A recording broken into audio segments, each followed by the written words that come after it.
Dinusisi sa impeachment trial kahapon ng 7 lote sa Marikina na pag-aari umano ni Chief Justice Renato Corona.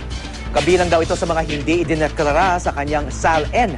Pero giit ng depensa, matagal na raw itong inaibenta sa pinsan ng punong maestrado. May news to go si Connie Sison. And therefore, that your testimony... 7 lote sa Marikina Heights, isa ito sa mga ari-arian umano na mag-asawang Corona na ayon sa prosekusyon, hindi idineklara sa SAL-N ng punong mahistrado. Pero giit ng depensa kahapon, taong 1990 pa ibinenta ng mag-asawang Corona ang lupain sa halagang ₱250,000. Iniharap ng depensa ang taong nakabili raw ng lupain, ang pinsan at kinakapatid ni Corona na si Demetrio Vicente. Gayunman, duda ang prosekusyon sa testimonya ni Vicente. Ipinunto nila na hindi umano notarized ng isang authorized notary public ang deed of sale na magpapatunay ng pagbenta ng lupain. Pero para kay Professor Rueno Daroy Morales ng UP College of Law, maituturing na valid ang isang sale kahit hindi ito notarized. Valid ang sale kahit hindi notaryado. Ang purpose ng notaryo is to make it a public document and therefore, yung sale is binding sa ibang tao. Otherwise, magiging personal lang yung mga obligasyon natin sa isa't isa. Mahirap iparehistro ang isang dokumento kung hindi siya public, especially pagdating sa lupa, pag hindi siya public document.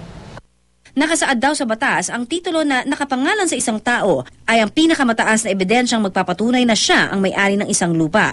Pero hindi lang ito ang pwedeng maging ebidensya. Ang pinapakita ngayon ng depensa, sabihin natin, hindi pa nga nalipat o wala nga sa pangalan ni Mr. Vicente yung titulo. Meron siyang deed of sale. Ang deed of sale ay pwede rin magsabi na nagkaroon nga ng palitan ng pagmay-ari, ng ownership kung may delivery. Kaya nga may tanong, sino ang nag-occupy ng property? At nabanggit ni Mr. Vicente, ako po, nabakuran ko nga po yung buong 7.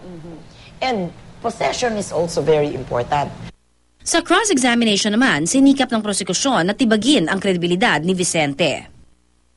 It helped the defense to be able to show na yung property, kahit na nakapangalan pa sa kanila, ay hindi na kanila kasi nabenta na nila.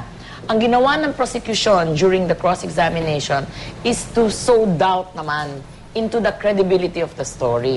Connie Sison, GMA News.